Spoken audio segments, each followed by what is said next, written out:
3 айлыкты албаганда брат ар кандай нерсеге барасың да. Жолдо иштеген жумушчулар маяналарын талап кылып чыгышты. Маданият Беговат жолун куруп жаткан Азвирт компаниясынын Нокен районундагы кеңсесине чогулган жумушчулар менен транспорт министрлигинин аймактагы өкүлү жолугушуп, алардын талаптарын укту.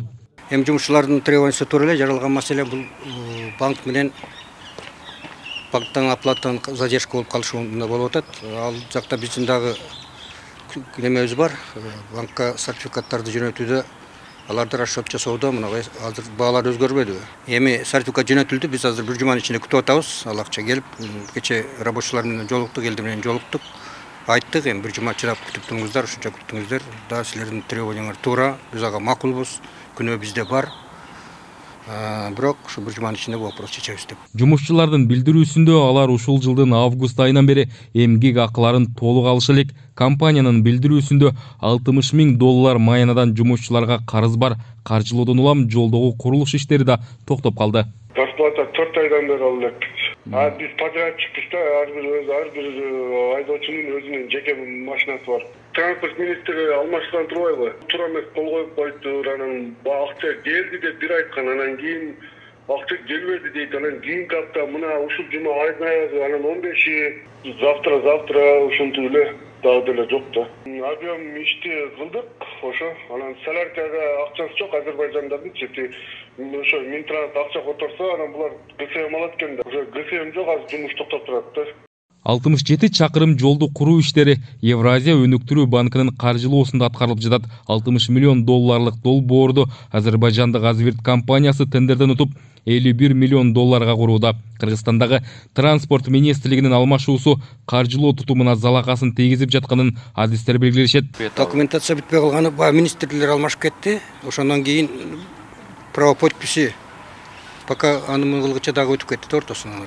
Тиги подпись өтпөй калып, мунун подписи кылгыча ушулар алып да өттү. Анан кийин расчеттон дагы эскалация цен деген бизде статьябыз бар. Ошол статьяда расчетто эме кеткен да. Разногласие болгон. Банк менен биздикилердин кылган расчету разногласие болгон.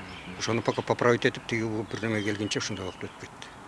Ошондо жумуштар азыр токтоп калды. Жумуштар азыр совсем токтоп калган жок. Кээ бир жерлерде субподрядчиктер иштеп атат, но основном баягы биз каалаган массовый темп жок. Курулушу 2018-жылы башталган жолдогу реконструкциялоо иштери пандемиядан жана каржылоонун токтотулушунан улам графиктен кечиккен. Ошентсе да долбоордо каралган жумуштардын 70%-дан ашыгы бүтүп калды. Автожол кийинки жылдын жайында ишке берилери күтүлөт. Башында билесиздер, банк боюнча, башка эмелер боюнча пандемиянын негизинен бир жыл булар өзү кечигип калды да. Ошондуктан азыр 23-жылга толук эме кылышат, бүтүп жолду тапшырабыз деген эмеси бар. Быйыл жалпы мына 67-nin 45 километри бүтүп атат.